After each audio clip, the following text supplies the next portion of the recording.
아들의 밥줄인 트럭까지 팔게 만들었다며 며느리는 제게 온갖 악담을 퍼부었습니다. 평생을 희생했지만 돌아온 것은 몇십뿐이었죠. 하지만 남편이 죽고 제게 180억 원의 기적이 찾아왔을 때 저는 그 며느리를 가장 먼저 불렀습니다. 과연 저는 복수를 했을까요?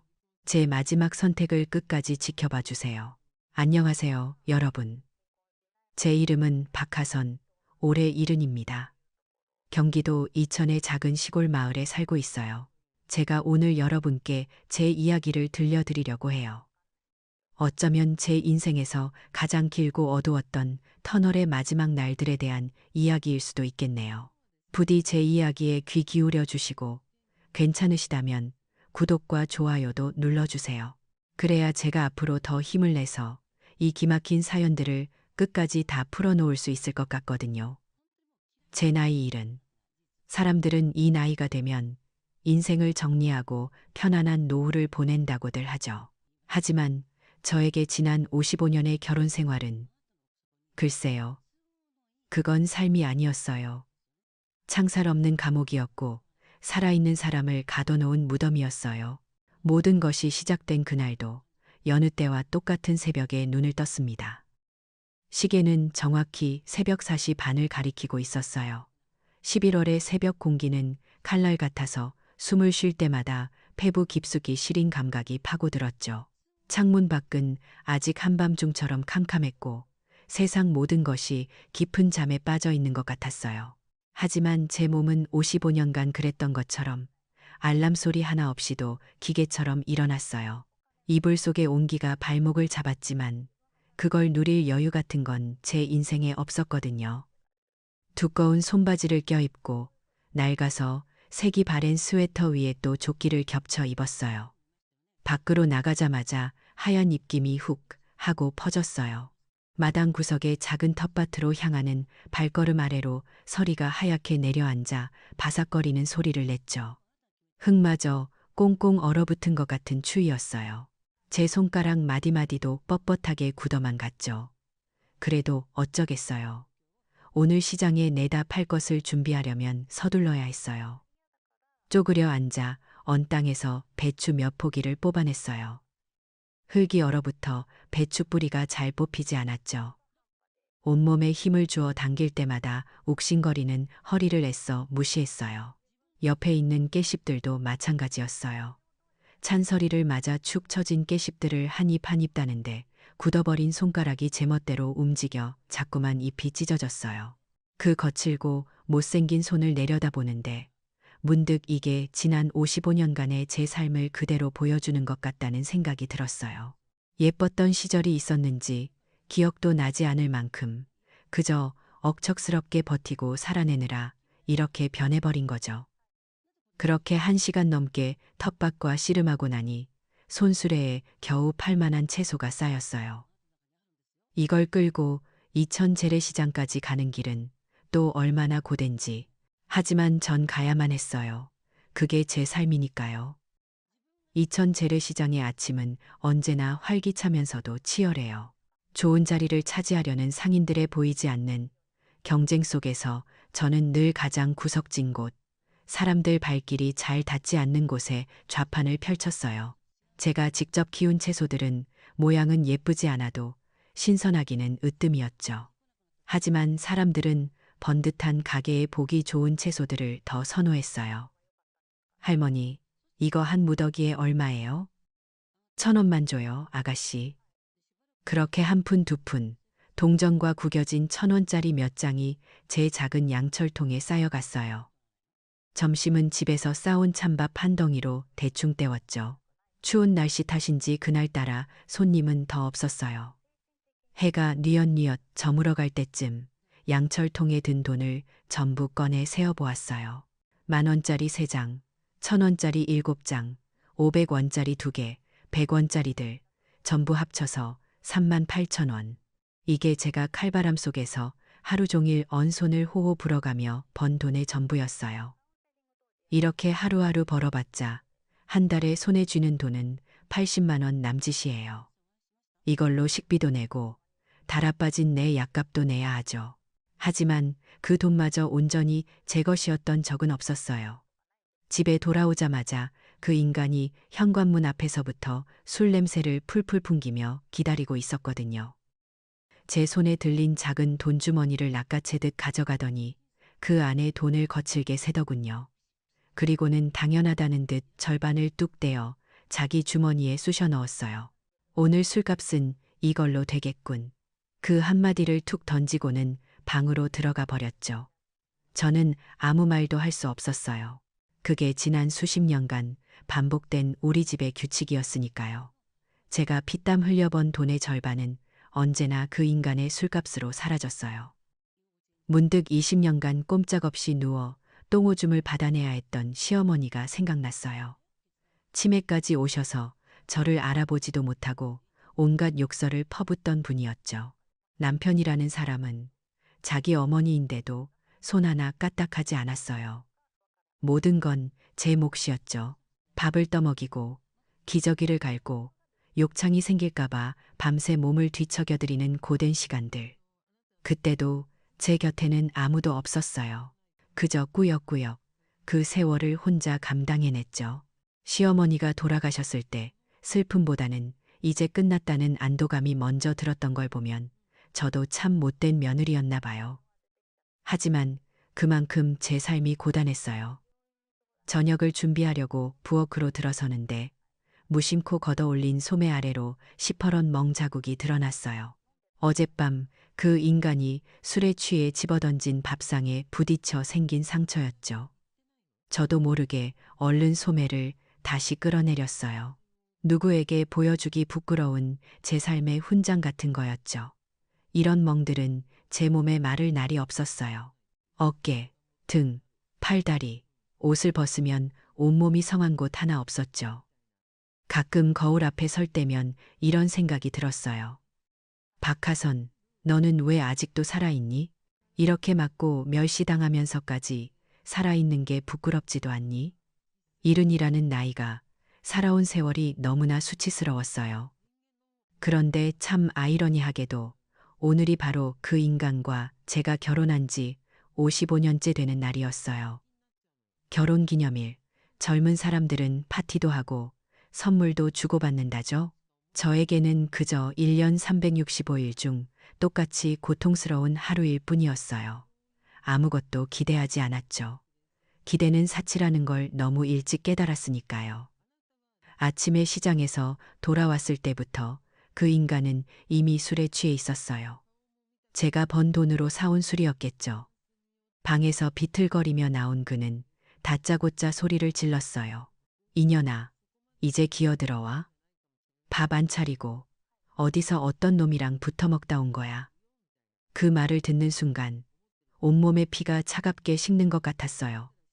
55년, 55년을 함께 산 아내에게 할 수 있는 말이 고작 저런 것일까요?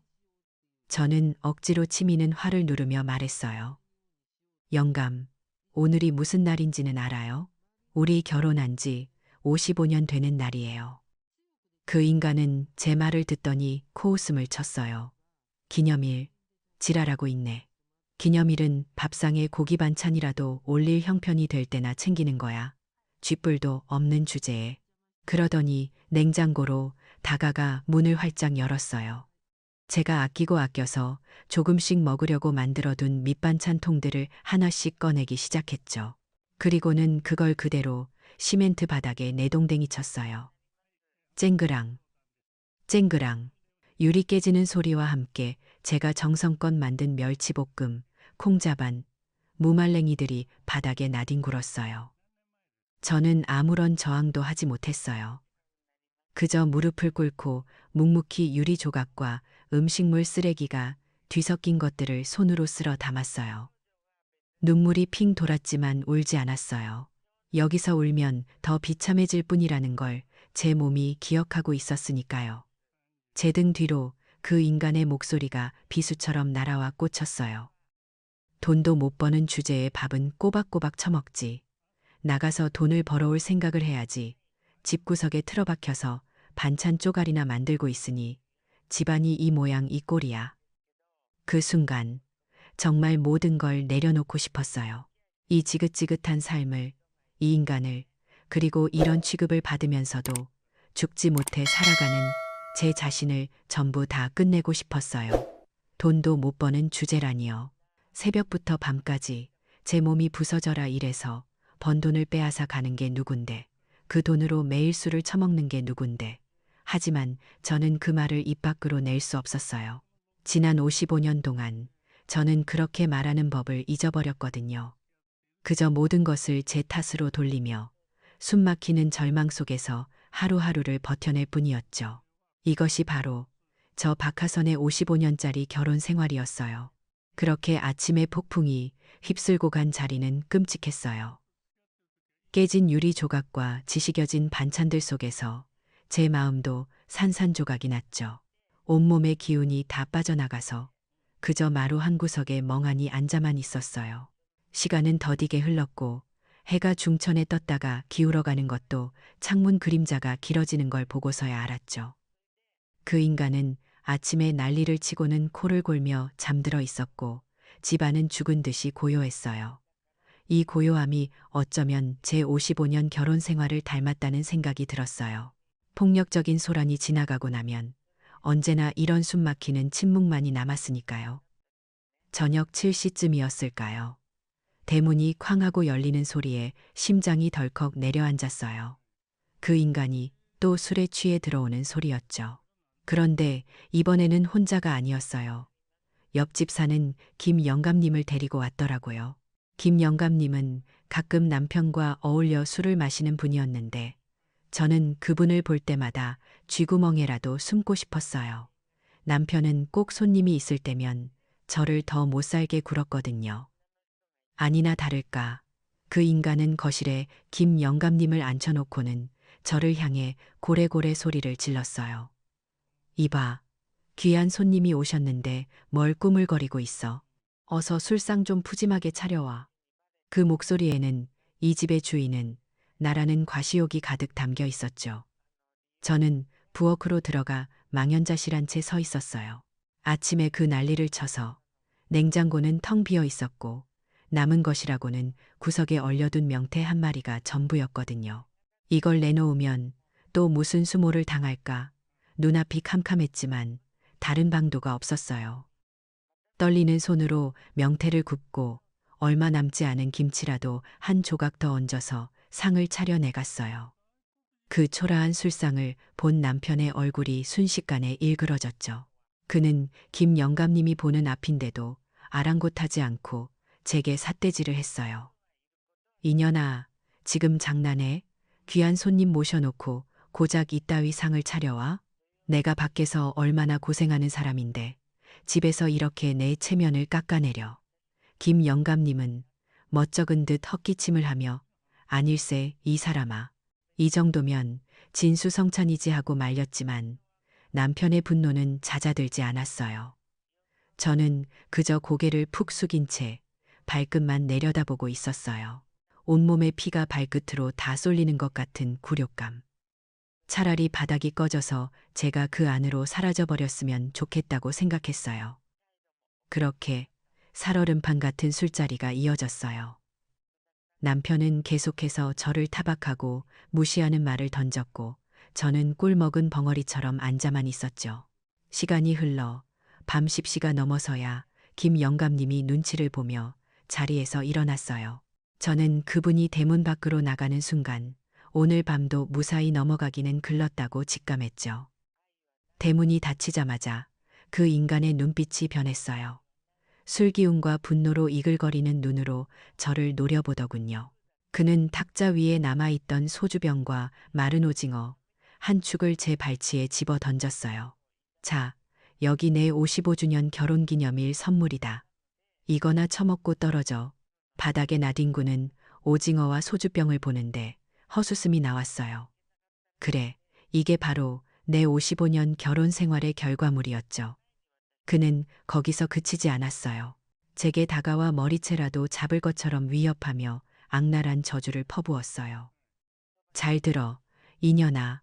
이 집구석에서 내년이 편히 발 뻗고 누울 자리는 네가 죽어야 생기는 거야. 알겠어? 그 말을 듣는 순간 온몸에 털이 곤두서는 것 같았어요. 이건 그냥 술주정이 아니었어요. 진심이었죠. 그는 제가 죽기를 바라고 있었어요. 공포에 질려 뒷걸음질 치는 제 앞에서 그는 남은 소주를 병째로 들이켜더니 빈 소주병을 제 머리 바로 옆 벽에 던져 박살을 냈어요. 쨍그랑 하는 굉음과 함께 유리 파편이 제 뺨을 스치고 지나갔어요. 제 귀에 대고 그가 속삭였죠. 다음번엔 내 머리통이야. 저는 그 자리에 얼어붙어 숨도 제대로 쉴 수 없었어요.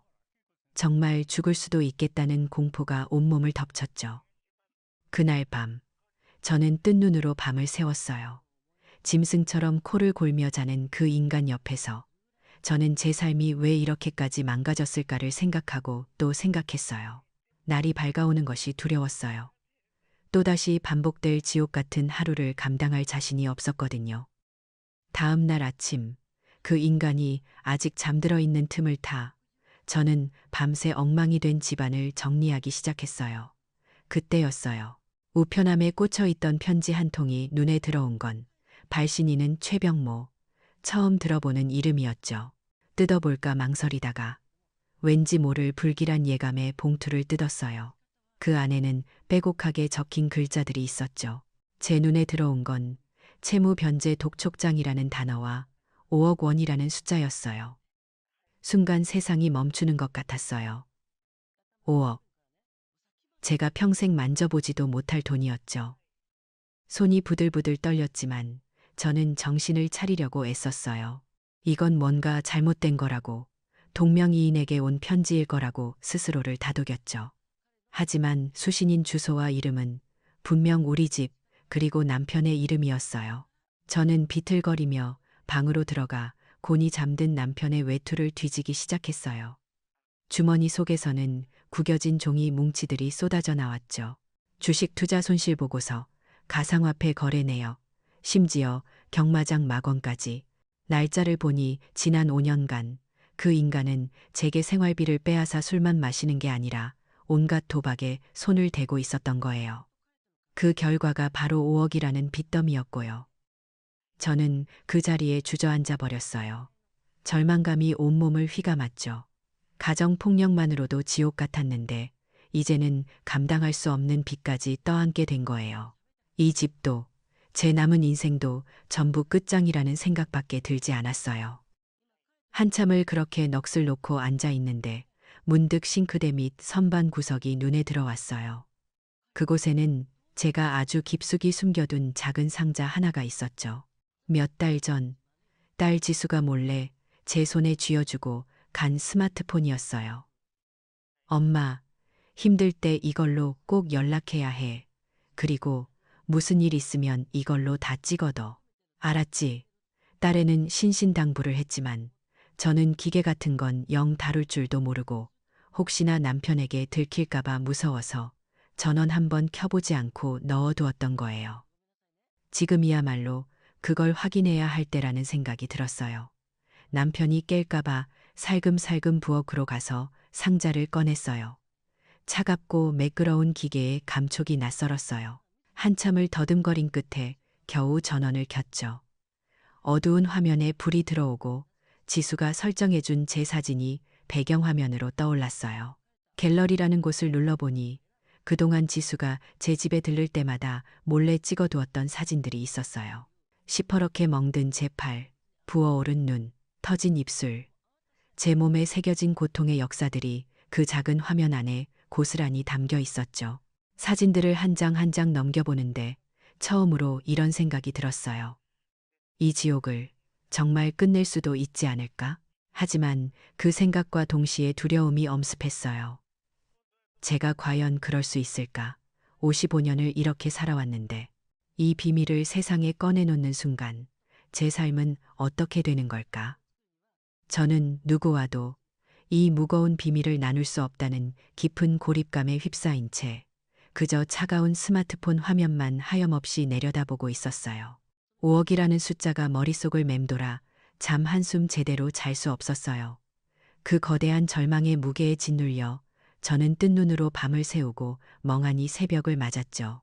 스마트폰 속 사진들은 제게 희미한 용기를 주었지만 55년간 길들여진 공포는 그보다 훨씬 더 컸어요. 내가 뭘 할 수 있을까? 결국 제자리 걸음이었죠. 그날 오후였어요. 정육점 일을 마친 아들 준호가 웬일로 가게 문을 일찍 닫고 집으로 찾아왔어요. 제 얼굴을 보자마자 아들의 표정이 굳어지더군요. 엄마, 목에 이거 또 그 인간 짓이죠? 제 목덜미에 남아있던 시퍼런 손자국을 본 모양이었어요. 저는 저도 모르게 옷깃을 여미며 괜찮다고 그냥 좀 부딪힌 거라고 둘러댔죠. 하지만 아들의 눈을 속일 수는 없었어요. 준호는 당장이라도 방문을 박차고 들어가 아버지 멱살을 잡을 기세였어요. 저는 필사적으로 아들을 막아섰어요. 준호야, 제발, 그냥 둬. 너까지 다치면 엄마는 정말 못 살아. 제발 아비랑 엮이지 말라고, 내 인생 망치지 말라고 애원했죠. 아들은 분을 사귀지 못해 주먹을 부들부들 떨면서도 제 간절한 부탁에 결국 발길을 돌렸어요. 돌아서는 아들의 어깨가 얼마나 무거워 보이던지 아들은 제 손에 억지로 50만 원을 쥐어주며 말했어요. 엄마, 이걸로 맛있는 거라도 사드세요. 그리고 조금만 더 버텨줘. 내가 꼭 엄마 구해줄게. 그 말을 남기고 아들은 무거운 발걸음으로 돌아갔어요. 저는 그 돈을 손에 쥐고 한참을 울었어요. 아들의 따뜻한 마음에 고마우면서도 이런 아들에게 짐이 되는 제 자신이 너무나 한심해서요. 그날 저녁에는 딸 지수가 일을 마치고 찾아왔어요. 수간호사로 일하는 딸애는 늘 피곤에 절어 있으면서도 제 걱정에 무거운 몸을 이끌고 온 거였죠. 지수는 제 손에 고급 한우와 홍삼, 그리고 비싸 보이는 멍연고가 담긴 쇼핑백을 들려주었어요. 그리고는 준호처럼 제 몸에 남은 상처들을 발견하고는 금세 눈시울이 붉어졌죠. 딸애는 저를 붙잡고 울면서 애원했어요. 엄마, 제발. 이번에는 그냥 넘어가지 마. 내가 아는 변호사분도 있고 증거도 다 있잖아. 경찰에 신고하자, 응? 하지만 저는 고개를 저었어요. 지수야, 내 아버지 감옥 보내서 뭐 하겠니? 평생을 같이 산 사람인데 내 손으로 어떻게 일이 커지는 게 두려웠어요. 동네에 흉한 소문이 날 것도 자식들 앞길에 먹칠을 하게 될까봐 그것도 무서웠죠. 지수는 제 고집에 답답해하며 가슴을 쳤지만 결국 저를 이기지 못하고 눈물만 훔치며 돌아갔어요. 자식들이 주는 희망은 그렇게 제 손 안에서 모래알처럼 빠져나가고 있었어요. 문제는 그날 밤에 터졌죠. 딸이 돌아간 후 잠에서 깬 그 인간이 부엌을 어슬렁거리다가 지수가 사온 한우를 발견한 거예요. 그는 고기를 보더니 비웃음을 흘렸어요. 자식 새끼들 잘나셨어. 지 애비는 술 한 잔 제대로 못 사 먹는데 지 어미한테는 이런 비싼 걸 다 사다 바치는구나. 그러더니 그는 저를 본체 만체하며 혼자 고기를 굽기 시작했어요. 지글거리는 소리와 함께 고기 굽는 냄새가 온 집안에 퍼졌죠. 제가 차마 그걸 볼 수가 없어서 영감, 그건 지수가 엄마 먹으라고 사온 거라고 한마디 했어요. 그러자 그 인간이 하던 짓은 정말 짐승만도 못했어요. 그는 입안 가득 씹고 있던 고기를 제 얼굴에 그대로 뱉어버렸어요. 저는 제 얼굴에 들러붙은 고기 찌꺼기를 닦아낼 생각도 못하고 그 자리에 얼어붙었어요. 자식들의 따뜻한 마음이 그 인간의 손에서 가장 더럽고 추악한 방식으로 짓밟히는 순간이었죠. 그리고 진짜 지옥은 밤 10시에 찾아왔어요. 갑자기 대문이 부서져라 두드리는 소리가 들리더니 웬 남자들이 우르르 집으로 들이닥쳤어요. 앞장선 사람은 낮에 봤던 독촉장의 그 이름, 최병모였어요. 그는 다짜고짜 남편의 멱살을 잡고 벽으로 밀어붙였죠. 야, 이 새끼야.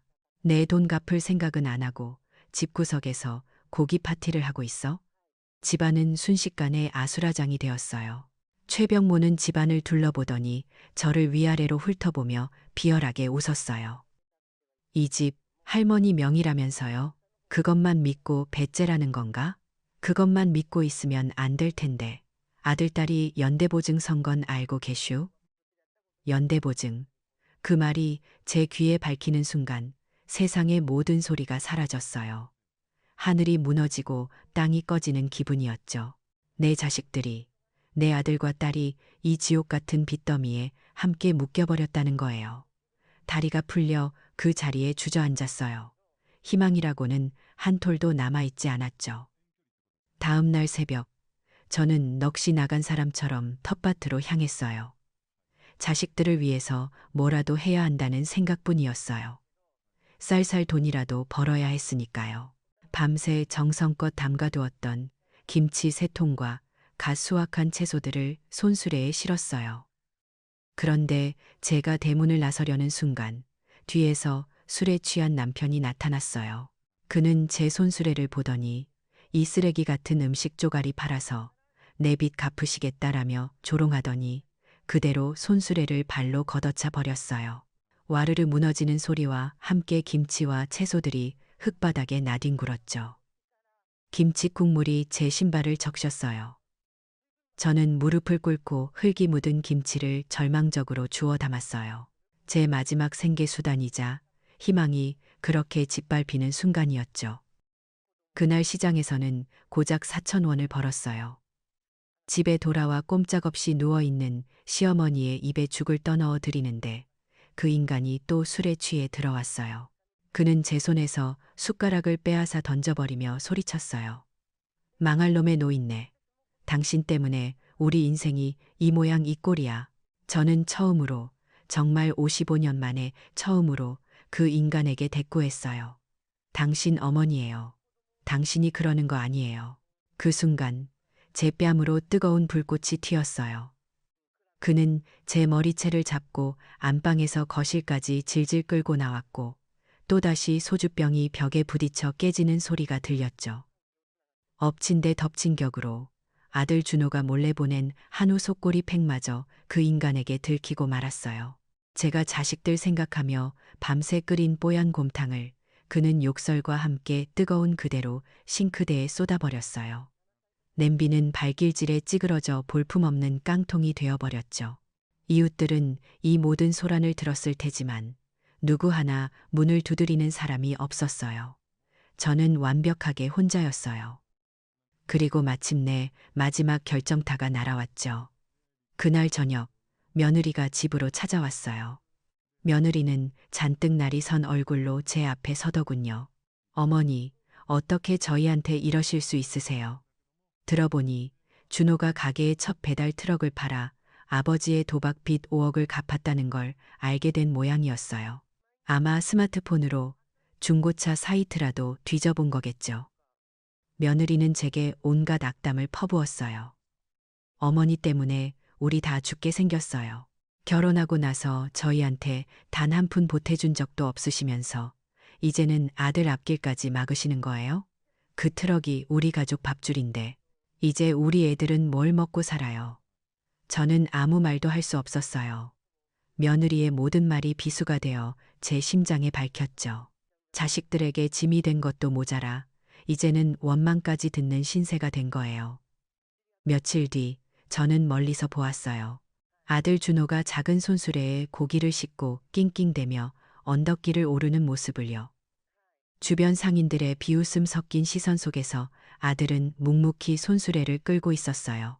그 모습을 본 순간 제 가슴이 갈기갈기 찢어지는 것 같았어요. 제 모든 희망이, 자존심이, 삶의 이유가 완전히 가루가 되어 사라져 버렸죠.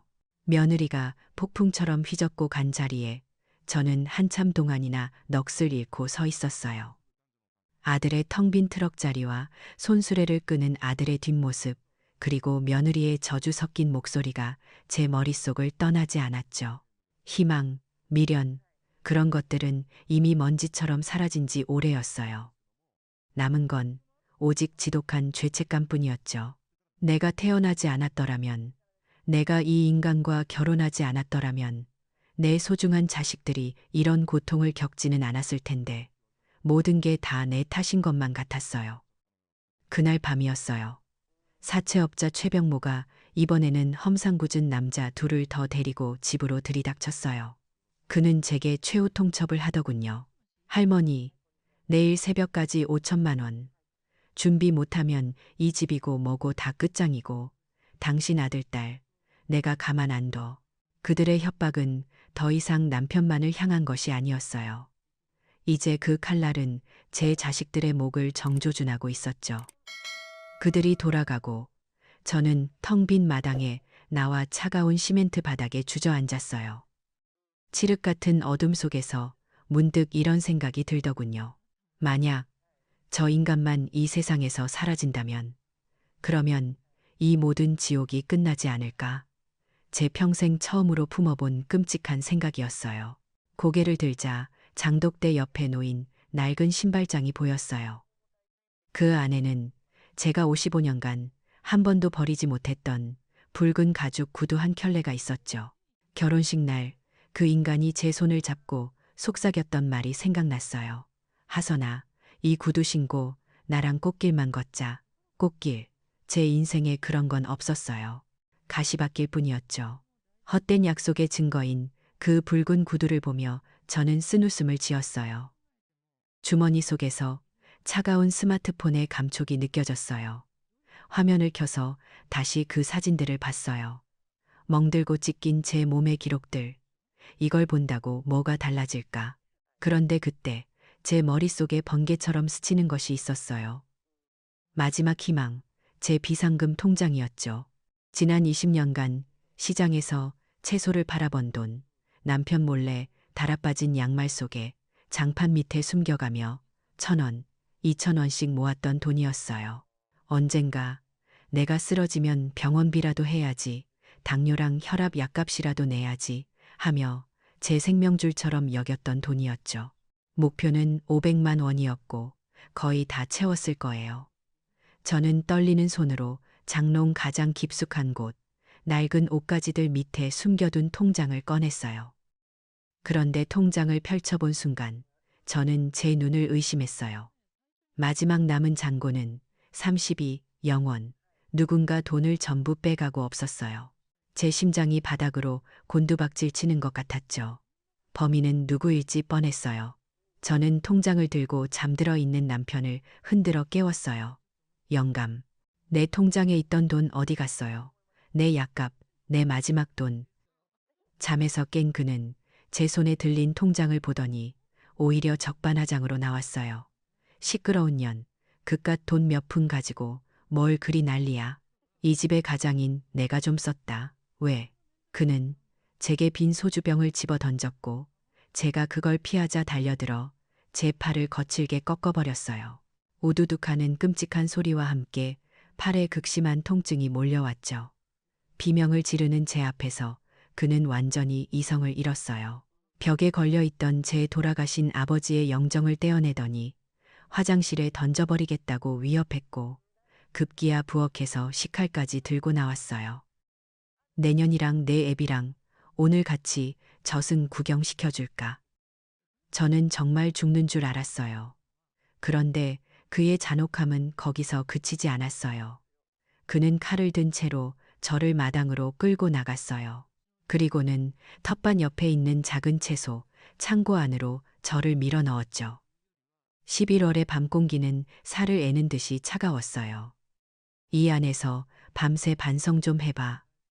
얼어 뒤지든 말든 쾅 하고 문이 닫히고 밖에서 낡은 자물쇠가 덜컹 하고 잠기는 소리가 들렸어요. 창고 안은 한치 앞도 보이지 않는 어둠이었고 바닥에서는 냉기가 올라왔어요. 흙냄새와 곰팡이 냄새가 뒤섞인 공기 속에서 저는 덜덜 떨기 시작했어요. 김장독과 낡은 농기구들만 덩그러니 놓인 그곳은 완벽한 무덤이었죠. 여기서 이렇게 얼어 죽는구나. 내 55년 인생의 끝이 고작 이런 거구나. 공포와 절망 속에서 제 의식이 점점 희미해져 갈 때였어요. 밖에서 누군가 제 이름을 부르는 소리가 들렸어요. 환청인가 싶었죠. 하지만 곧이어 창고 문을 세차게 두드리는 소리가 들려왔어요. 엄마, 엄마, 안에 있어? 대답 좀 해봐. 딸 지수의 목소리였어요. 그날 밤 지수는 집에 돌아가서도 마음이 영 불안해서 잠을 이룰 수가 없었다고 해요. 불길한 예감에 결국 차를 몰아 다시 집으로 달려왔던 거죠. 지수는 녹슨 자물쇠를 돌멩이로 몇 번이나 내리쳐 부수고 나서야 저를 밖으로 꺼낼 수 있었어요. 저는 이미 반쯤 정신을 잃고 딸의 품에 쓰러졌죠. 지수는 저를 부축해 집으로 들어오면서 우편함에 꽂혀 있던 공과금 영수증을 발견했어요. 120만 원이 넘는 금액에 납부 완료 도장이 찍혀 있었죠. 아들 준호가 그 힘든 와중에도 몰래 와서 내고 간 거였어요. 그 순간 제 안에 무언가가 뚝 하고 끊어지는 소리가 났어요. 더 이상 눈물도 나지 않았어요. 꺾인 팔의 고통도 느껴지지 않았죠. 그저 차갑고 단단한 무언가가 제 심장에서부터 차올랐어요. 분노였죠. 지수는 제 스마트폰을 꺼내 들었어요. 방금 꺾인 제 팔과 온몸의 상처들을 다시 한번 꼼꼼하게 사진으로 찍었어요. 그리고는 제게 스마트폰 화면을 보여주더군요. 경찰 신고 앱과 여성긴급 전화 1366이라는 번호가 떠 있었어요. 엄마, 이제 더는 안 돼. 이걸로 이 지옥 끝내야 해. 이 작은 기계가 엄마를 살릴 무기가 될 수 있어. 저는 딸의 말에 조용히 고개를 끄덕였어요. 제 눈빛은 더 이상 두려움과 슬픔에 젖어 있지 않았어요. 그곳에는 55년간 억눌려왔던 분노가 그리고 차가운 결의가 서려 있었죠. 55년의 인내는 바로 그날 밤 그 차디찬 창고 안에서 끝이 났어요. 저는 스마트폰 속에 내 상처 사진들을 넘겨보며 조용히 그리고 단호하게 결심했어요. 이제 더는 당하고만 있지 않겠다고요. 딸 지수가 제 곁을 지켜준 덕분에 그날 밤은 55년 만에 처음으로 제 목숨을 위협하는 존재 없이 지나갔어요. 지수는 꺾인 제 팔에 부목을 대주고 밤새 제 곁에서 따뜻한 물수건으로 몸을 닦아주었죠. 하지만 제 마음속은 그 어느 때보다 차가웠어요. 분노는 눈물과 두려움을 모두 증발시켜 버렸더군요. 저는 그저 캄캄한 천장을 바라보며 동이 트기만을 기다렸어요. 새벽 4시, 어김없이 그 인간이 부스럭거리며 잠에서 깨는 소리가 들렸어요. 딸애는 제 옆에서 얕은 잠에 빠져 있었죠. 그 인간은 비틀거리며 부엌으로 가더니 냉장고를 열고 소주병을 꺼냈어요. 새벽부터 빈속에 들이켜는 술은 그의 오랜 습관이었죠. 술 기운이 돌자 아직 분이 안 풀렸는지 온갖 욕설을 중얼거리기 시작했어요. 그러다 거실 소파에 웅크리고 있는 저와 제 옆에 지수를 발견한 거예요. 그의 눈이 번뜩이는 걸 어둠 속에서도 느낄 수 있었어요. 인연이 아직도 살아 있었어? 기어이 내 딸년까지 끌어들여? 그는 벽에 기대어 세워져 있던 돌아가신 시어머니의 낡은 지팡이를 집어들었어요. 한때는 시어머니의 몸을 지탱해 주었을 그 지팡이가 이제는 저를 해칠 흉기가 되려 하고 있었죠. 그가 지팡이를 머리 위로 번쩍 들어 올리며 제게 달려드는 순간이었어요. 그저 저 추악한 얼굴을, 저 증오스러운 눈빛을 똑바로 마주보고 있었죠. 그런데 정말 기이한 일이 벌어졌어요. 제 머리 위로 지팡이가 내리쳐지기 직전 그가 갑자기 하는 비명과 함께 지팡이를 놓치고 자신의 머리를 부여잡는 게 아니겠어요. 그는 괴로운 듯 소리를 지르며 비틀거리다 그대로 거실 바닥에 고꾸라졌어요. 그의 입에서는 하얀 거품이 뿜어져 나왔고 온몸이 활처럼 뻣뻣하게 굳어 경련을 일으켰죠. 그 모습을 보는 순간 제 머릿속은 놀랍도록 차갑고 평온해졌어요. 놀라지도 당황하지도 않았어요. 저는 잠에서 깬 지수를 진정시키고 주머니에서 스마트폰을 꺼내 119를 눌렀어요. 제 목소리는 조금의 떨림도 없었죠. 여기 사람이 쓰러졌어요. 주소는 구급차가 도착하고 그는 병원으로 실려갔어요. 저는 응급실 밖 의자에 지수와 나란히 앉아 있었죠. 한참 후에 의사가 나와 제게 말했어요. 급성 뇌출혈이라고. 과도한 음주와 혈압, 그리고 갑작스러운 흥분이 원인인 것 같다고요. 그리고 몇 시간 뒤 의사는 제게 다시 다가와 담담한 목소리로 사망 선고를 내렸어요. 저는 그 말을 듣고도 눈물 한 방울 흘리지 않았어요. 슬픔, 원망, 미련, 아무런 감정도 느껴지지 않았죠. 그저 깊고 깊은 평온함. 55년간 저를 짓누르던 거대한 바위가 사라진 듯한 완전한 해방감만이 온몸을 감쌌어요. 장례는 조용히 치렀어요. 찾아오는 사람도 거의 없었죠. 며느리는 시어머니가 돌아가셨을 때보다 더 서럽게 우는 것 같았지만 그 눈물이 누구를 위한 것인지는 알 수 없었어요. 며칠 뒤 저는 그의 유품을 정리하기 시작했어요. 술병과 낡은 옷가지들 뿐인 텅 빈 방. 그를 증오했지만 막상 그의 흔적을 지우려니 마음 한구석이 허전한 건 어쩔 수 없었나 봐요. 낡은 장롱문을 열었을 때였어요. 옷가지들 가장 깊숙한 곳에서 먼지가 뽀얗게 쌓인 작은 나무 상자 하나가 나왔어요. 그 안에는 누렇게 변색된 낡은 서류 한 뭉치가 들어 있었죠. 바로 땅 문서였어요. 주소는 이천시 마장면, 면적은 이영평. 까맣게 잊고 있던 땅이었어요. 수십 년 전 그가 조상에게 물려받았지만 쓸모없는 밭되기라며 거들떠보지도 않던 곳이었죠. 혹시나 하는 마음에 다음 날 저는 지수와 함께 이천시청을 찾아갔어요. 그리고 믿을 수 없는 이야기를 듣게 되었죠. 그 쓸모없던 땅이 최근 국가 재개발 지역으로 지정되면서 역세권 개발 부지에 포함되었다는 거예요. 공무원은 저희를 근처 부동산에 데려가 주었고 그곳에서 저희는 더 충격적인 사실을 알게 되었어요. 그 땅의 현재 시세는 180억 원. 180억. 제 귀를 의심했어요. 평생 만져본 3만 8천 원과는 비교도 할 수 없는 상상조차 해본 적 없는 돈이었어요. 부동산 사장님은 법적으로 제가 유일한 상속인이기 때문에 그 돈이 전부 제 것이라고 말해 주었죠. 집으로 돌아오는 내내 저는 아무 말도 할 수 없었어요. 이게 꿈인지 생시인지 분간이 되지 않았죠. 평생을 지옥 속에서 살았던 제게 신이 있다면 너무나 가혹한 장난을 치는 것 같았어요. 그날 저녁 아들 준호가 무거운 얼굴로 저를 찾아왔어요. 그리고는 제 앞에 무릎을 꿇더군요. 아들은 울면서 모든 것을 고백했어요. 사실 아버지의 도박빚 5억 원은 이미 자신이 전부 갚았다는 거였어요. 가게를 처음 열 때 큰맘 먹고 장만했던 자신의 분신과도 같았던 첫 배달 트럭을 팔아서요. 그리고는 아내의 구박과 주변의 조롱을 견뎌가며 매일 손수레로 고기를 배달해 왔다고요. 아들의 떨리는 어깨를 보는데 제 가슴이 미어졌어요. 제 아들이 저 때문에 그런 굴욕과 고통을 견디고 있었다는 사실에 미안하고 또 고마워서 눈물이 멈추지 않았죠. 다음 날 저는 제 인생에서 처음으로 허리를 꼿꼿이 펴고 집을 나섰어요. 가장 먼저 찾아간 곳은 사채업자 최병모의 사무실이었죠. 저는 그의 책상 위에 현금으로 찾은 3천만 원을 던지듯 올려놓았어요. 여기 남은 이자요. 이걸로 당신과 내 자식들 사이에 얽힌 모든 건 끝입니다. 최병모는 어안이 벙벙한 얼굴로 저를 쳐다보았지만 저는 더 이상 그가 두렵지 않았어요. 그리고 집으로 돌아와 저는 딸의 도움을 받아 스마트폰으로 온라인 뱅킹이라는 것을 배웠어요. 그리고 제 아들 준호와 딸 지수의 통장에 각각 10억 원이라는 숫자를 찍어 주었죠. 자식들은 이게 무슨 돈이냐며 기겁했지만 저는 그저 웃으며 말했어요.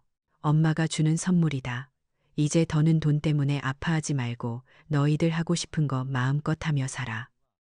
제가 180억 원의 주인이 되었다는 소문은 이천 시내에 삽시간에 퍼져나갔어요. 평생 저를 없는 사람 취급하던 동네 사람들의 눈빛이 달라졌죠. 그들의 시선 속에는 경외와 질투가 뒤섞여 있었어요. 하지만 그런 건 더 이상 중요하지 않았어요. 저의 기적 같은 이야기는 저처럼 평생을 숨죽여 살아온 이웃 할머니들에게 작은 희망이 되기 시작했거든요. 이제는 그 누구도 저를 무시하지 못했어요. 저는 더 이상 가난하고 힘없는 박하선이 아니었으니까요. 제 손에 쥐어진 180억이라는 돈은 저에게 복수의 도구를 넘어 새로운 세상을 만들 수 있는 기회를 주었어요. 저는 더 이상 과거에 얽매여 살고 싶지 않았어요. 저를 짓밟았던 사람들을 똑같이 짓밟아주는 대신 제 사람들을 일으켜 세워주는 길을 택하기로 했죠. 가장 먼저 한 일은 성남의 번듯한 5층짜리 건물을 하나 사는 거였어요. 이천을 떠나 새로운 곳에서 시작하고 싶었거든요. 그리고 며칠 뒤 저는 며느리에게 조용히 연락했어요. 며느리는 제 연락을 받고 사색이 되어서 달려왔죠. 제 앞에 무릎이라도 꿇을 기세로 벌벌 떨며 용서를 빌더군요. 지난날 자신이 했던 모진 말들을 사과하면서요. 저는 아무 말 없이 며느리의 손을 잡아 일으켰어요. 그리고는 서류 봉투 하나를 건넸죠. 그 안에는 새로 산 성남 건물의 1층 상가 임대 계약서가 들어 있었어요. 어리둥절해하는 며느리에게 제가 말했죠. 여기에 내 남편 가게를 새로 차려줄 생각이다. 지금 가게보다 3배는 더 크고 좋은 곳이야. 이제 내가 사장 안주인 노릇 제대로 한번 해보려무나. 제 말을 들은 며느리는 그 자리에 주저앉아 아이처럼 엉엉 울었어요. 그 눈물에는 미안함과 고마움, 그리고 안도감이 모두 뒤섞여 있었죠. 저는 그 눈물을 보며 알았어요. 진정한 복수는 용서와 기회를 통해 완성된다는 것을요. 며칠 뒤 저는 평생 처음으로 비행기라는 것을 타봤어요. 그것도 아주 넓고 편안한 비즈니스석으로요. 제 옆에는 아들 내외와 손주들, 그리고 딸 지수까지 온 가족이 함께 있었죠.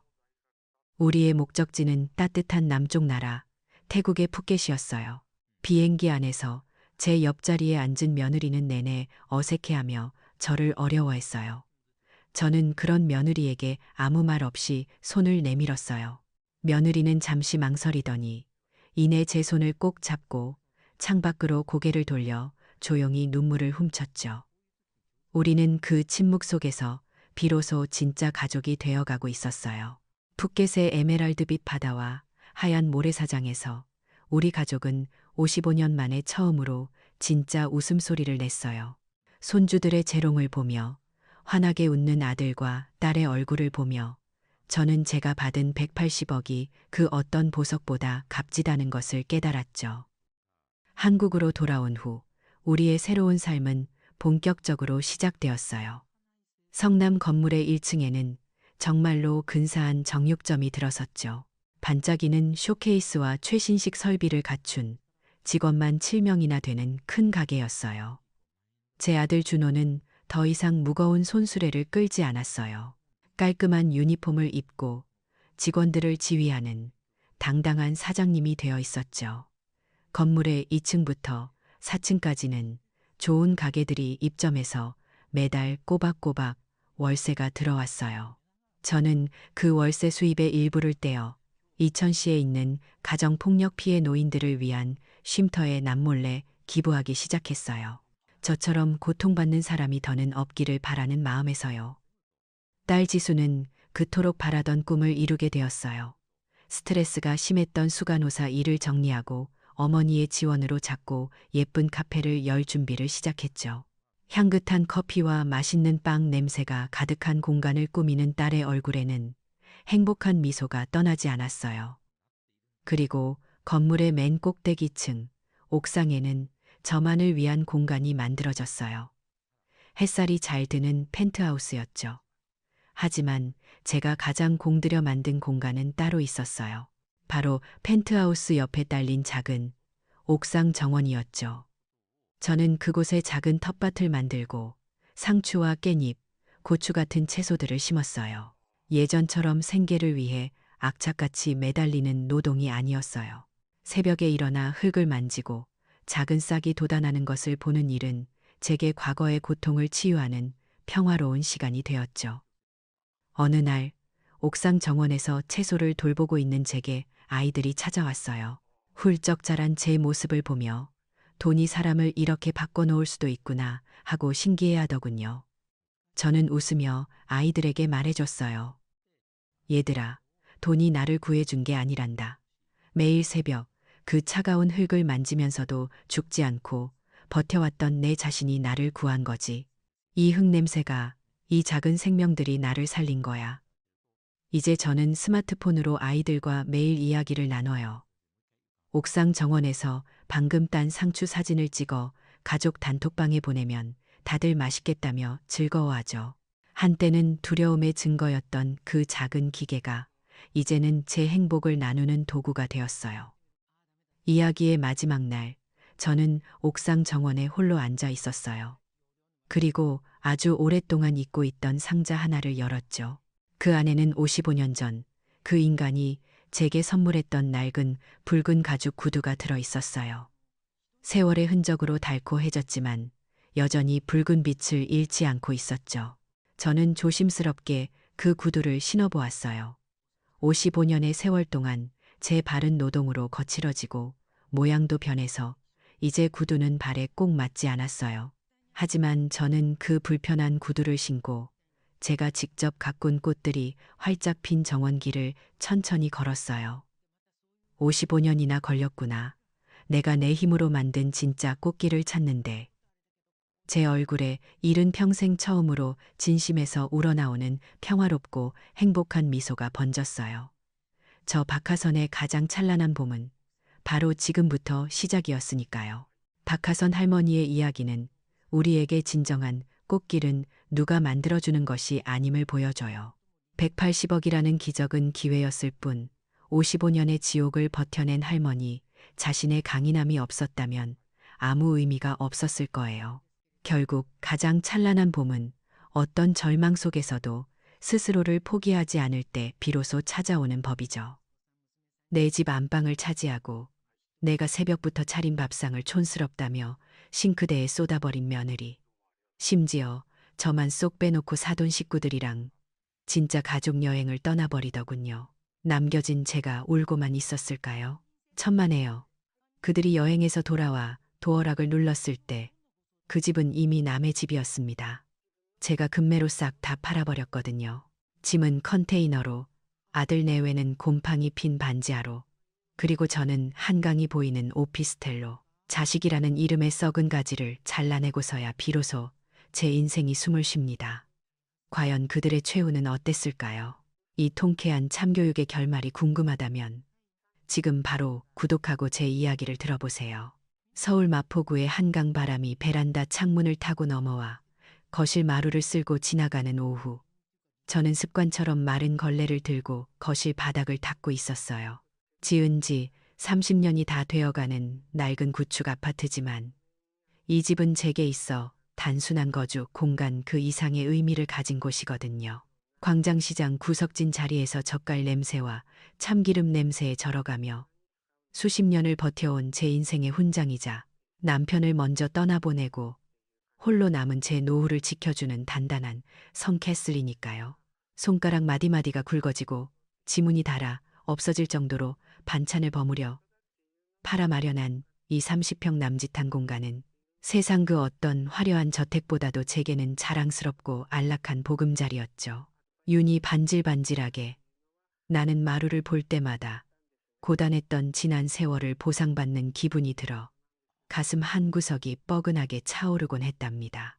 그런데 그 평화롭던 저만의 성벽에 균열이 가기 시작한 건 바로 아들 녀석 부부가 찾아왔던 그날부터였어요. 유난히 날이 챘던 주말 오후, 아들 민석이와 며느리 수진이가 무거운 표정으로 현관문을 들어설 때부터 뭔가 심상치 않은 기류를 느꼈더랬죠. 평소에는 명절이나 생신 때가 아니면 얼굴 보기도 힘든 아이들이었으니까요. 식탁에 마주 앉은 아들은 내내 내 눈을 피하며 죄인처럼 고개를 숙이고 있었고 이야기를 주도하는 건 오히려 며느리 수진이 쪽이었어요.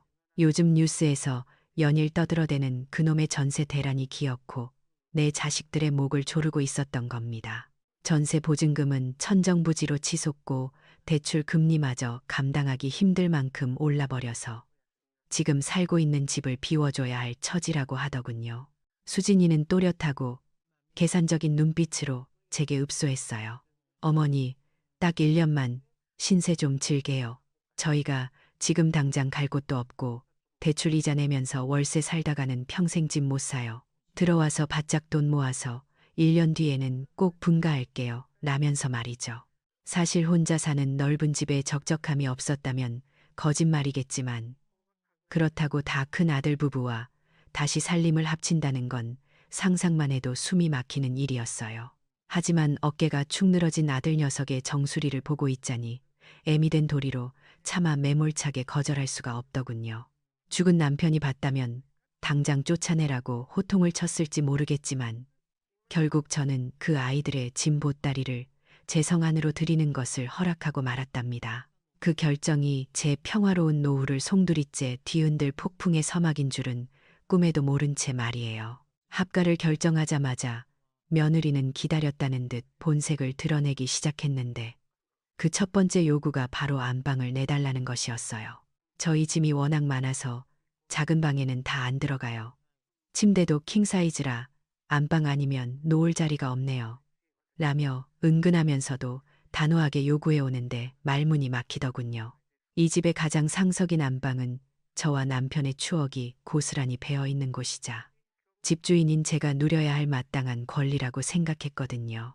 하지만 자식이기는 부모 없다고 짐 핑계를 대며 난처한 표정을 짓는 아들 녀석을 보며 저는 또 한 번 물러설 수밖에 없었죠.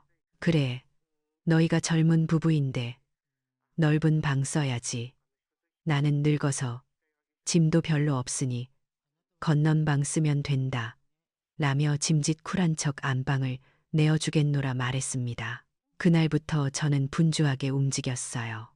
비록 내 방을 내어주지만 그래도 귀한 아들 내외가 들어와 산다는데 뭐라도 해주고 싶은 게 부모 마음 아니겠어요.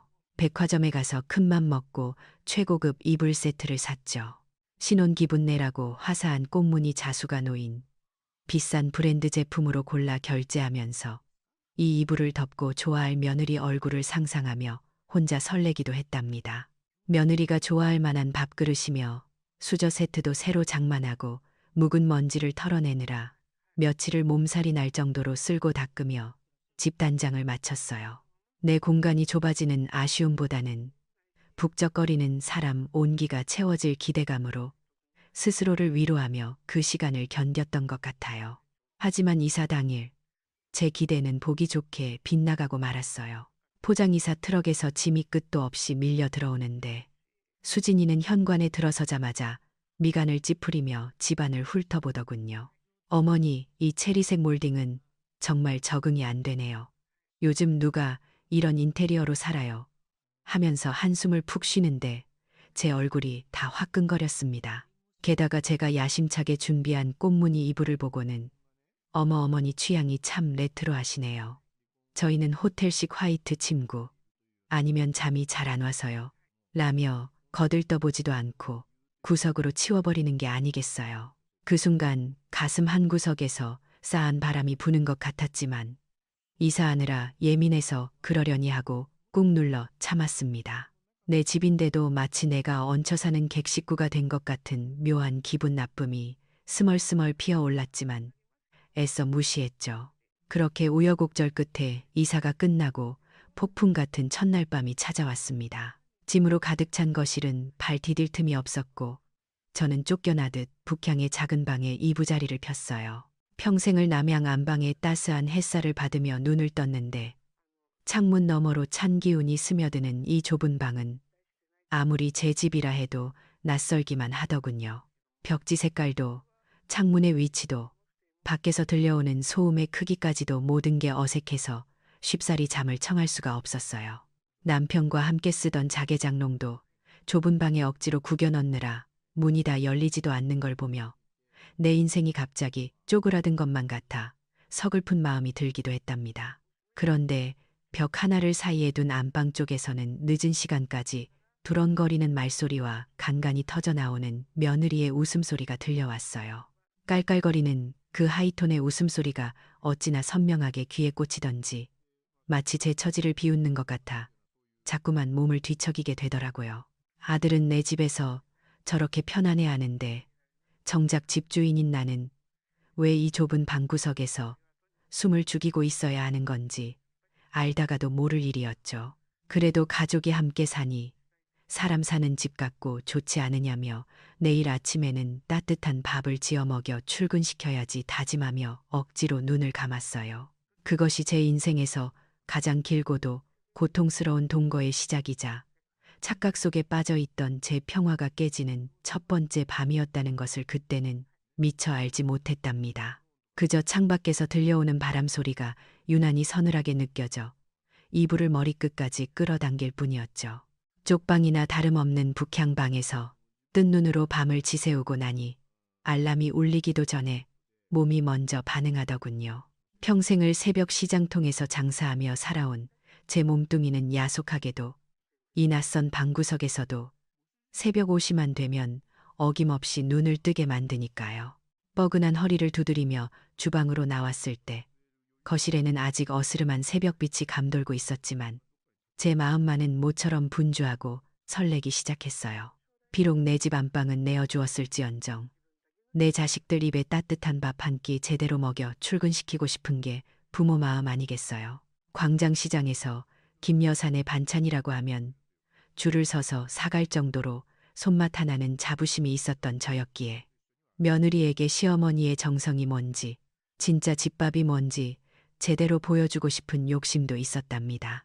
냉장고 깊숙이 넣어두었던 최상급 한우갈비를 꺼내 핏물을 빼고 배와 양파를 듬뿍 깔아 넣은 양념장에 재워두었던 고기를 꺼내니 달큰하고 짭조름한 냄새가 코끝을 스치더군요.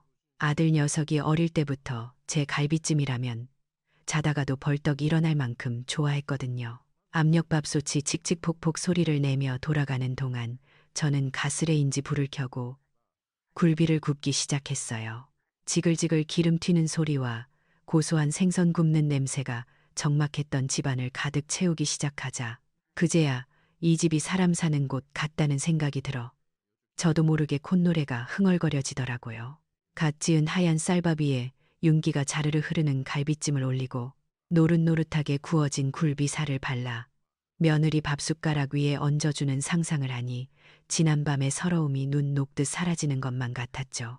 시계바늘이 7시를 향해 가자 안방 문이 열리고 부스스한 모습의 며느리가 나왔어요. 저는 행주에 손을 닦으며 환하게 웃는 얼굴로 며느리를 맞이했죠. 새아가 어서 나와라. 밥 다 됐다. 라며 살갑게 말을 건넸는데 며느리의 반응은 제 예상과는 전혀 딴판이었어요. 식탁 위에 차려진 진수성찬을 보고 감동할 줄 알았는데 며느리는 미간을 잔뜩 찌푸리며 코를 쥐더군요. 어머니, 아침부터 집안에 무슨 냄새를 이렇게 피우셨어요. 환기 좀 시키지. 라며 짜증 섞인 목소리로 투덜대는데 순간 제 표정이 굳어질 수밖에 없었답니다. 그래도 잠이 덜 깨서 그러려니 하고 숟가락을 쥐어주며 국물이라도 좀 뜨라고 권했죠. 식탁에 앉은 며느리는 마치 못 먹을 음식을 대하듯 숟가락 끝으로 갈비찜 국물을 살짝 떠서 입에 넣더니 곧바로 인상을 팍 쓰며 숟가락을 탁 내려놓더라고요. 그러고는 저를 빤히 쳐다보며 기가 막히다는 듯이 쏘아붙이더군요. 어머니, 세상에 이게 무슨 소금국이에요. 이거 먹고 오빠 고혈압 걸리게 할 작정이세요. 요즘 누가 아침부터 이렇게 헤비하고 짠 음식을 먹는다고 라며 핀잔을 주는데 얼굴이 화끈거려 쥐구멍이라도 찾고 싶었어요. 제가 반찬 장사만 30년을 넘게 했는데 간을 못 맞출 리가 있나요? 그저 밥 반찬으로 딱 좋을 만큼 짭조름하게 했을 뿐인데 그걸 두고 사람을 무안하게 만드니 손이 부들부들 떨리더군요. 하지만 진짜 충격은 그 다음에 이어졌어요. 며느리가 자리에서 벌떡 일어나더니 제가 밤새 핏물 빼고 양념해서 공들여 만든 그 귀한 갈비찜 냄비를 통째로 들고 싱크대로 가져가는 게 아니겠어요. 설마 했는데 며느리는 망설임도 없이 그 아까운 음식을 싱크대 개수구에 콸콸 쏟아버리더군요. 검붉은 갈비찜 국물이 하수구 구멍으로 빨려 들어가는 소리가 마치 제 심장이 찢어지는 소리처럼 들렸어요. 거기서 멈추지 않고 제가 시장에서 제일 좋은 재료만 골라 묻혀낸 나물이며 젓갈들을 보더니 이건 다 나트륨 덩어리라서 몸에 독이에요. 라며 음식물 쓰레기통에 쓸어 담기 시작했습니다. 어머니, 저희 건강 생각해서라도 이런 옛날 음식은 이제 하지 마세요. 라며 훈계하듯 말하는 며느리의 뒷모습을 보며 저는 아무 말도 하지 못한 채 그 자리에 얼어붙어 있을 수밖에 없었죠. 순식간에 텅 비어버린 식탁 앞에서 멍하니 서 있는 저를 본체만 채하며 며느리는 냉장고 문을 활짝 열었어요. 그러더니 자기가 사온 그릭 요거트니 샤인머스켓이니 아보카도 같은 것들을 주섬주섬 꺼내더군요. 그 낯선 이름의 과일들과 하얀 덩어리들을 예쁜 유리볼에 담아 식탁에 올리는데 김이 모락모락 나는 제 쌀밥과는 너무나도 이질적인 풍경이었어요. 어머니, 요즘 트렌드는 이렇게 가볍게 먹는 거예요. 촌스럽게 밥이랑 국 먹는 시대는 지났다고요. 라며 자기 남편을 부르더군요. 오빠, 나와서 이거 먹어. 아침엔 이게 훨씬 속 편해. 라며 상냥하게 말하는 며느리의 목소리가 그렇게 가증스러울 수가 없었어요. 그때 방문을 열고 나온 아들 녀석. 민석이의 반응이 사실 저를 더 비참하게 만들었답니다. 밤새 엄마가 달그락거리며 밥 차리는 소리를 분명 들었을 텐데, 그리고 지금 이 난장판이 된 부엌골을 보며 무슨 일이 있었는지 짐작도 했을 텐데 말이죠. 아들은 싱크대에 처박힌 갈비찜, 뼈다귀와 쓰레기통으로 들어간 제 반찬들을 곁눈질로 힐끔 보더니 아무 일도 없었다는 듯 식탁에 앉아 아내가 내민 요거트 그릇을 받아 들더군요.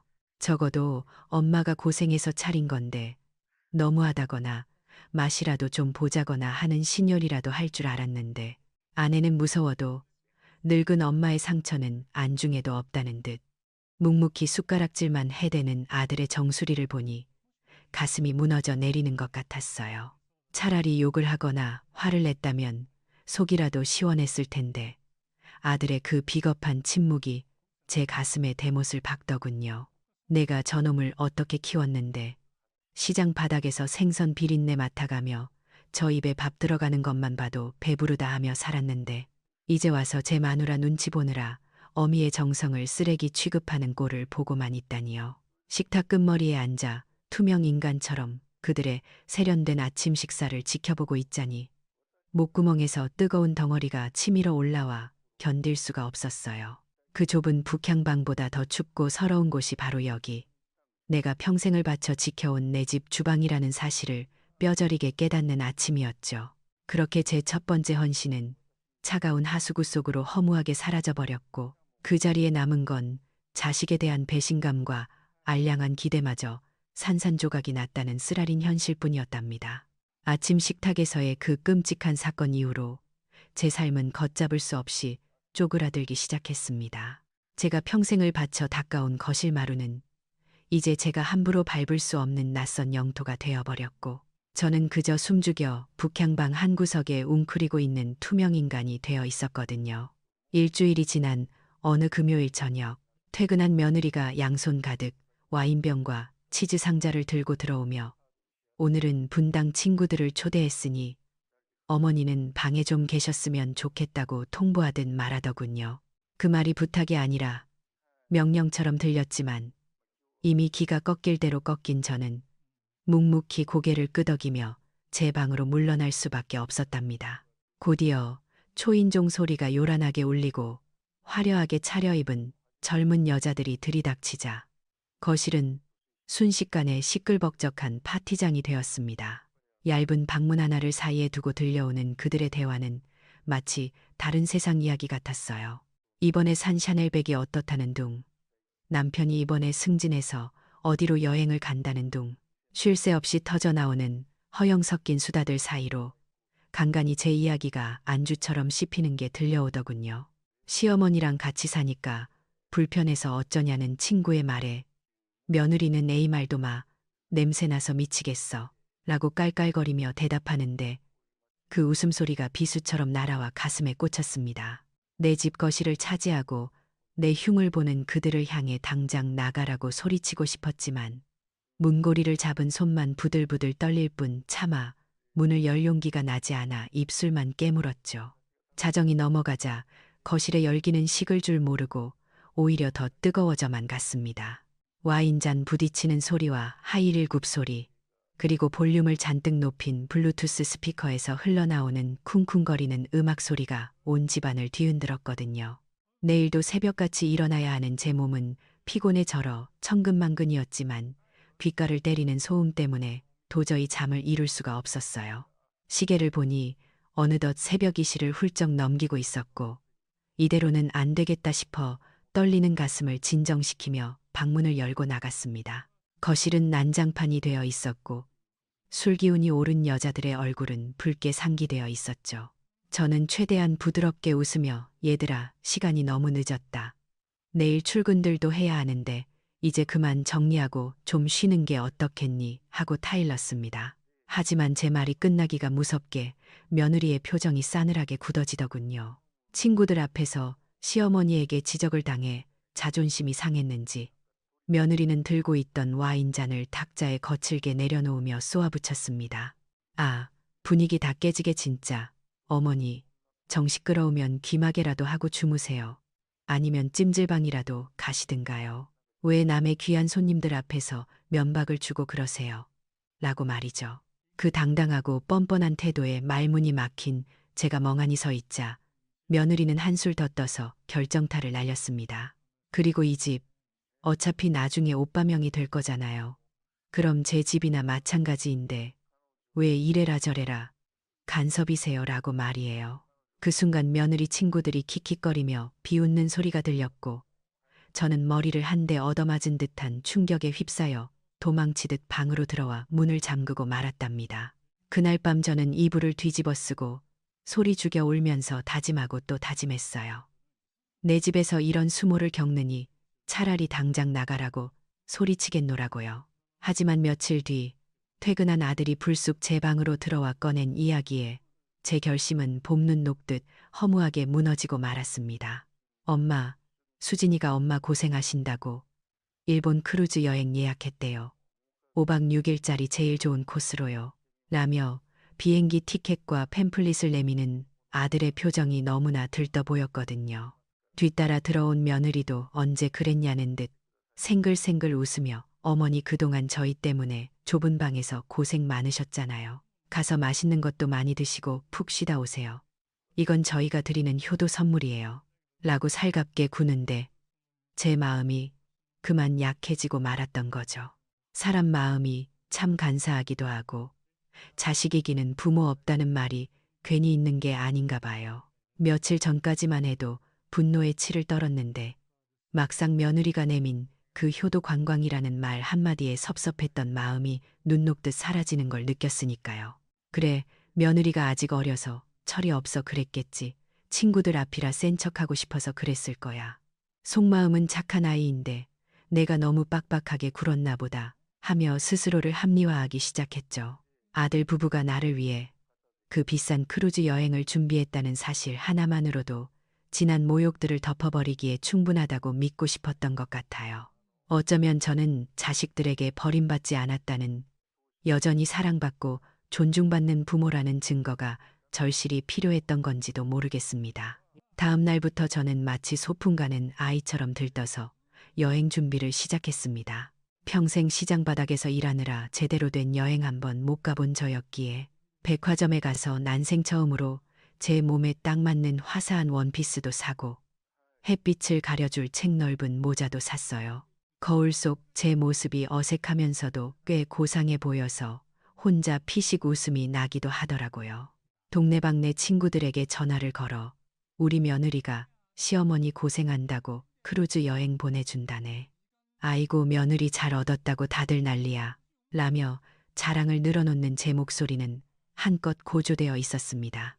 그때는 몰랐죠.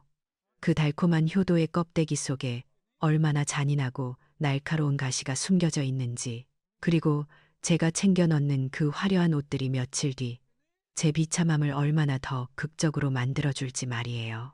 그저 캐리어에 짐을 차곡차곡 채워 넣으며 이제야말로 진짜 가족이 되어가는구나 하는 헛된 희망에 부풀어 행복한 꿈을 꾸고 있었을 뿐이었답니다. 마침내 기다리고 기다리던 여행 당일 아침이 밝아왔을 때 제 심장은 마치 첫 소풍을 앞둔 어린아이처럼 쿵쾅거리고 있었어요. 밤새 설렘으로 뒤척이다.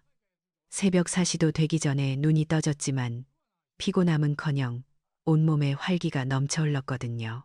평소에는 아까워서 잘 쓰지도 않던 비싼 화장품을 꺼내 공들여 얼굴을 두드리고 백화점에서 큰맘 먹고 산화사한 꽃무늬 원피스를 입으니 거울 속에 낯선 귀부인 한 명이 서 있는 것만 같아 절로 웃음이 나왔답니다. 챙이 넓은 모자를 쓰고 미리 싸둔 큼직한 캐리어를 거실 한가운데 끌어다 놓은 뒤 소파에 앉아 안방문이 열리기만을 기다리는 그 짧은 시간이 제 인생에서 가장 달콤한 기다림이었을 거예요.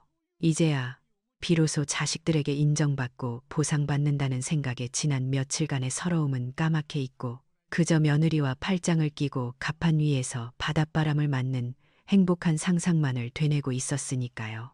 약속한 시간이 다가오자 현관도어락이 경쾌한 소리를 내며 해제되었고 저는 아들 부부가 짐을 옮길 사람을 불렀나 보다 하고 벌떡 일어나 현관으로 마중을 나갔습니다.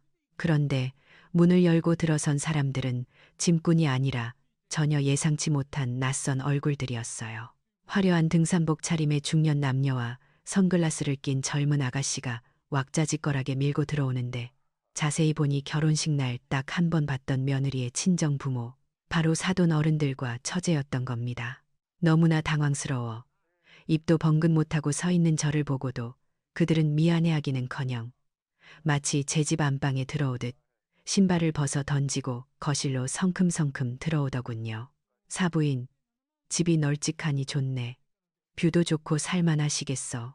하며 집안을 휘 둘러보는 사돈댁의 태도가 어찌나 당당하던지 저는 순간 제가 이 집에 객이 된 듯한 착각마저 들 정도였어요. 도대체 이게 무슨 상황인지 파악조차 되지 않아 멍하니 서 있는데 안방 문이 열리고 여행 준비를 마친 며느리가 나왔습니다. 저는 구세주라도 만난 심정으로 며느리를 쳐다봤지만 며느리의 표정은 얼음장처럼 차갑기만 하더군요. 제가 쓰고 있는 모자와 챙겨둔 캐리어를 위아래로 훑어보던 며느리는 기가 막히다는 듯 헛웃음을 터뜨리더니 어머니 뭔가 단단히 오해하신 것 같은데 이번 여행은 가족 여행이에요. 라고 딱 잘라 말하는 게 아니겠어요. 가족 여행이라니 나도 가족이 아니냐고 되묻고 싶었지만 며느리의 다음 말에 저는 숨이 턱 막히고 말았습니다.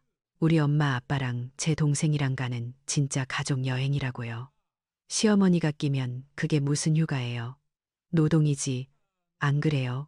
라고 쏘아붙이는데 그 목소리가 어찌나 매몰차던지 뼈가 시릴 지경이었거든요.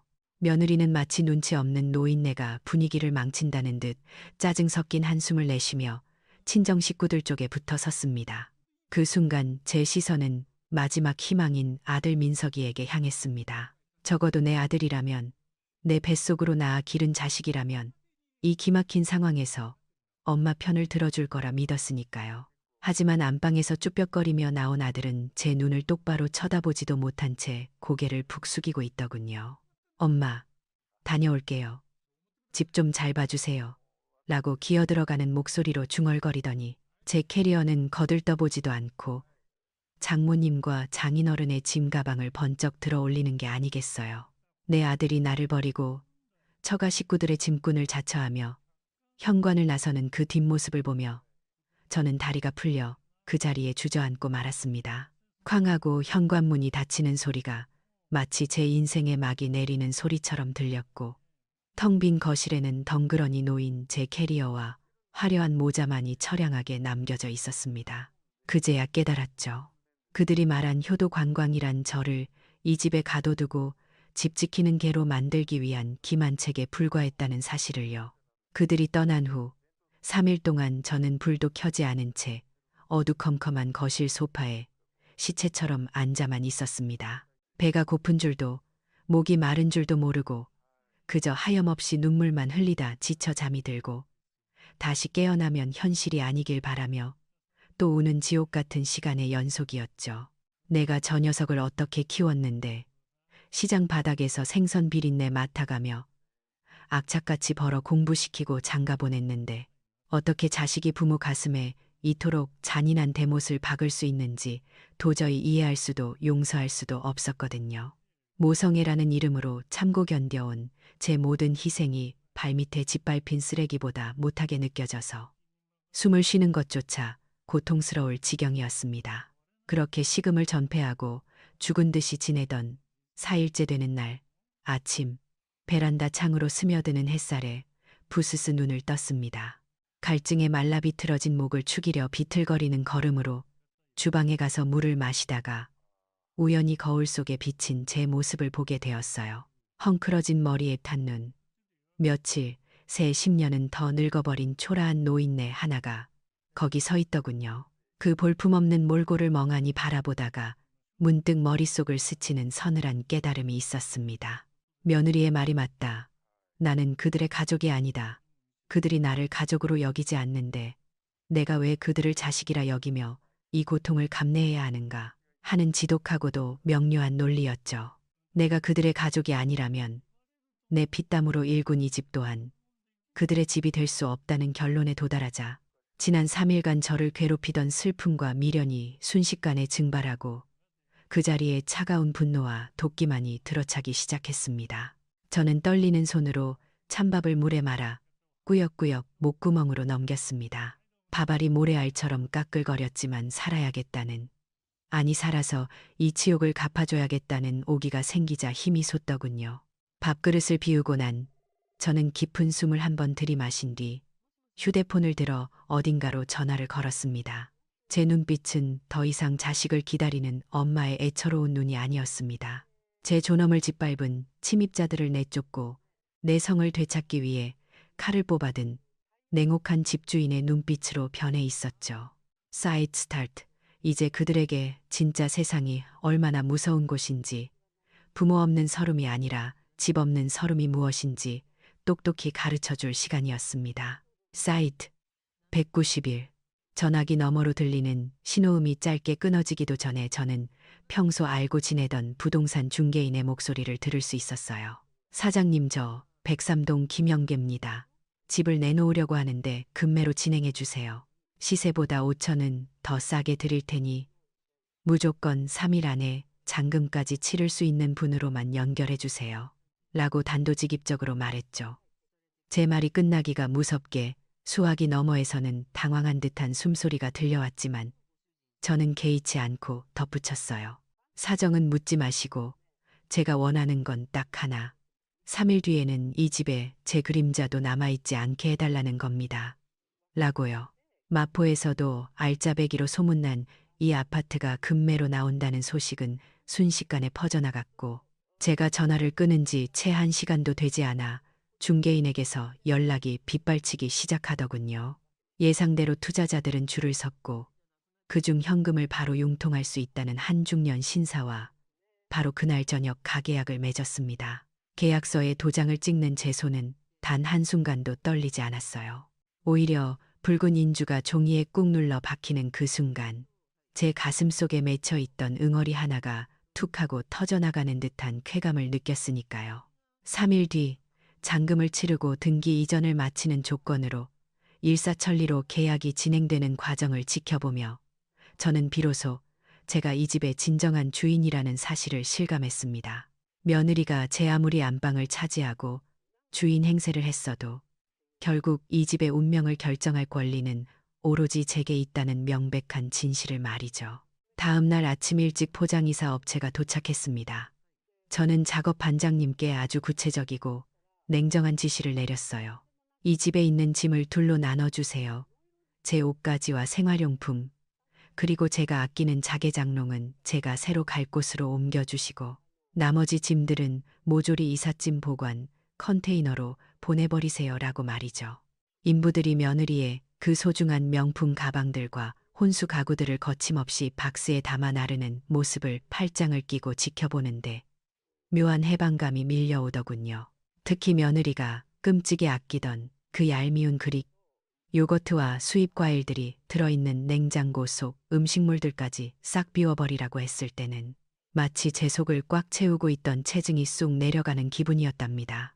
텅 빈 거실에 서서 썰렁해진 집안을 둘러보는데 30년을 살아온 정든 집이 낯설게 느껴지기는커녕 오히려 이제야 숨통이 트이는 것 같았습니다. 며느리의 웃음소리와 아들의 눈치 보는 숨소리로 가득 찼던 그 공간이 다시금 고요한 정막으로 채워지자 비로소 제 평화가 돌아온 것이었죠. 저는 마지막으로 텅 빈 안방을 한번 쓱 훑어보고는 미련 없이 현관문을 나섰습니다. 이 집은 이제 더 이상 제 성이 아니었습니다. 자식이라는 이름의 침입자들에게 유린당했던 지우고 싶은 악몽의 무대일 뿐이었으니까요. 이사 업체를 보내고 나서 제가 향한 곳은 은행이었습니다.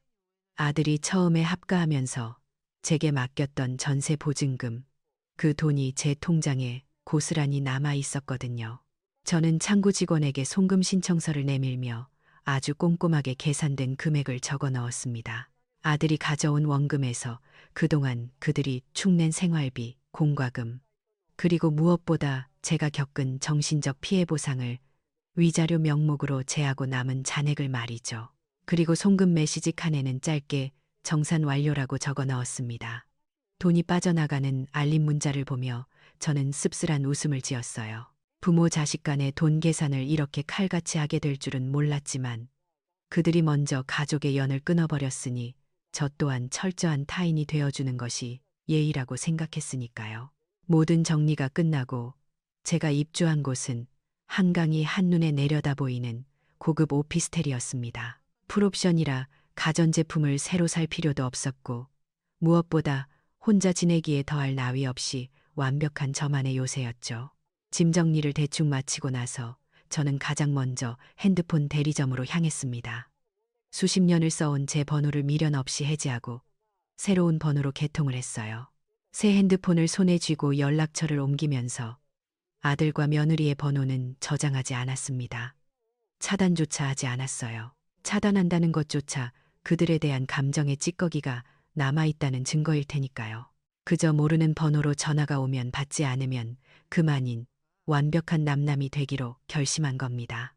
그렇게 폭풍 같은 3일이 지나고 마침내 운명의 7일째 되는 날이 밝았습니다.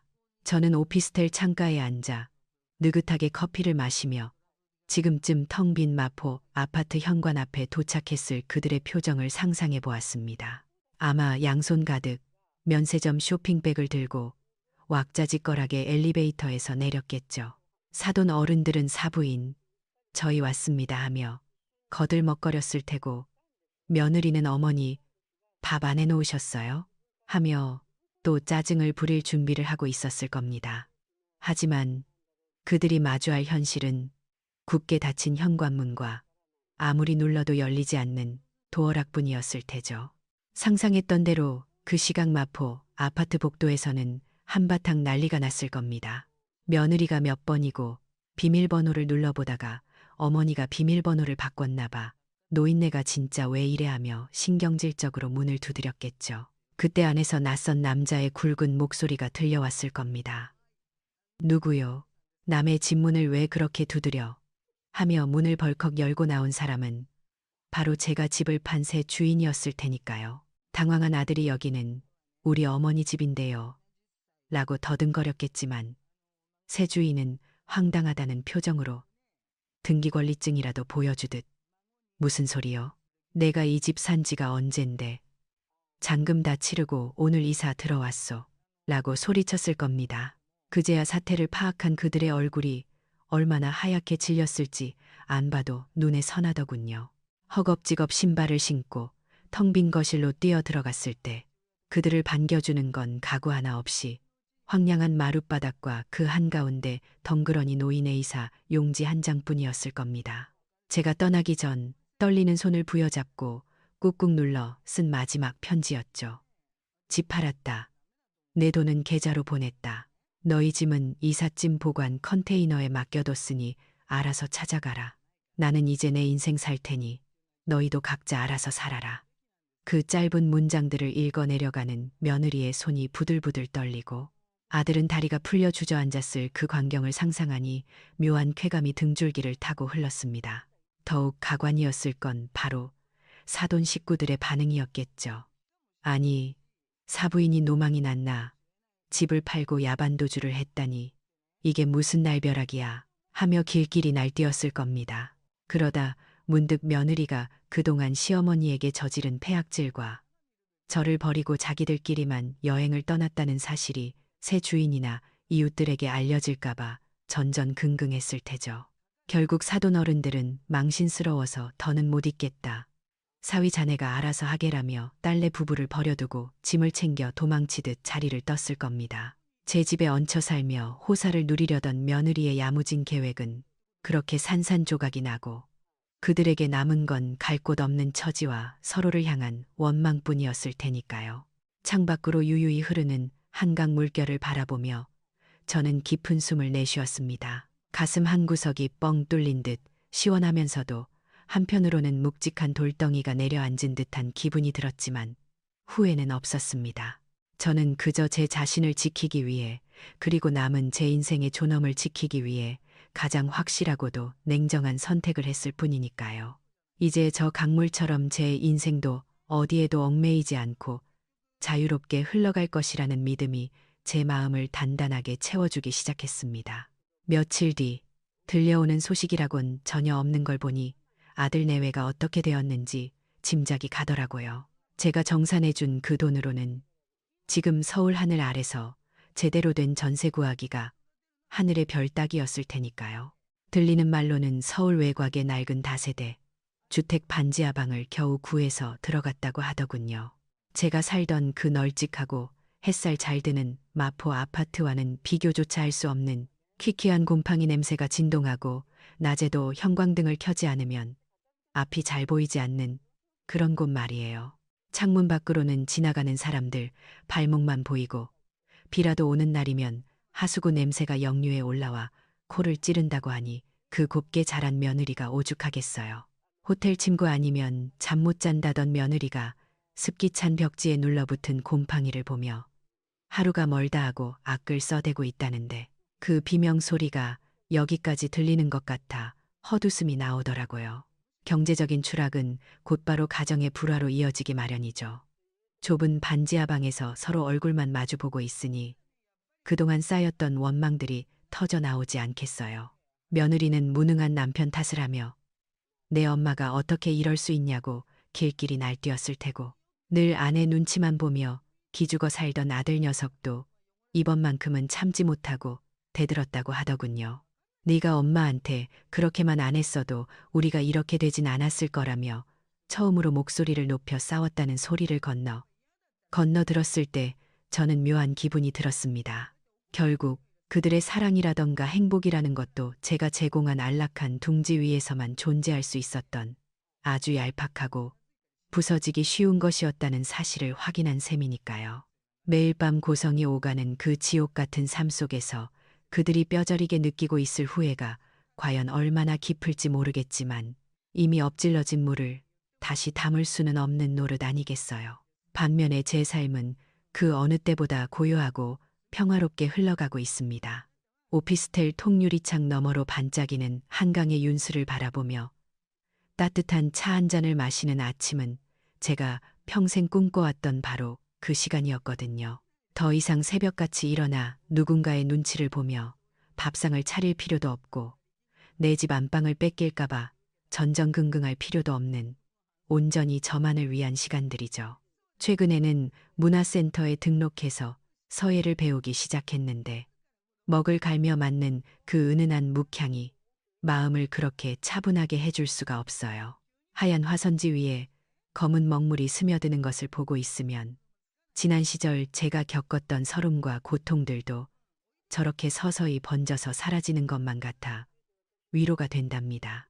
서예 붓을 들고 한 획 한 획 정성스럽게 글씨를 써내려가고 있는데, 테이블 위에 엎어둔 휴대폰이 징하고 진동을 울리더군요. 힐끗 쳐다보니 액정에 아들이라는 두 글자가 떠 있었어요. 벌써 수십 통째 걸려오는 전화였지만 저는 붓을 멈추지 않았습니다. 예전 같았으면 가슴이 철렁해서 당장 받았겠지만 지금은 그저 아무 감흥 없는 기계음처럼 느껴질 뿐이었으니까요. 휴대폰을 무심하게 뒤집어 엎어놓고 다시 화선지로 시선을 돌리며 생각했습니다. 부모라고 해서 자식의 인생을 끝까지 대신 살아줄 수도 없고, 자식이 저지른 죄를 무조건 덮어주는 게 능사는 아니라고요. 썩은 가지는 제때 잘라내야 나무 전체가 살 수 있듯이 저 또한 저를 갉아먹는 관계를 도려내고서야 비로소 숨을 쉴 수 있게 된 것이니까요. 마지막으로 먹물을 듬뿍 묻힌 붓을 들어 화선지 중앙에 크게 두 글자를 써내려갔습니다. 자유지요. 스스로 말미암는다는 그 뜻처럼 이제 누구에게도 얽매이지 않고 오롯이 나 자신으로 살아가겠다는 제 굳은 다짐이 담긴 글자였죠. 창밖으로 붉게 물들어가는 노을을 배경으로 먹물이 마르기를 기다리는 그 순간, 제 입가에는 아주 오랜만에 편안하고 진실한 미소가 번지고 있었습니다. 그래, 나는 이제야 나를 구했다 라는 독백과 함께 말이죠. 이것이 바로 제가 찾은 진짜 행복이자 비로소 완성된 제 인생의 결말이랍니다. 가족이라는 이름이 때로는 우리를 가장 아프게 옥죄는 족쇄가 되기도 하죠. 하지만 영희 씨가 보여주었듯 나를 병들게 하는 썩은 가지는 과감히 잘라내야 비로소 내 삶이라는 나무를 온전히 지킬 수 있는 법이에요. 진정한 행복은 무조건적인 희생이 아니라 스스로를 존중하고 지키려는 용기 있는 결단에서 시작된다는 사실을 꼭 기억하셨으면 좋겠네요.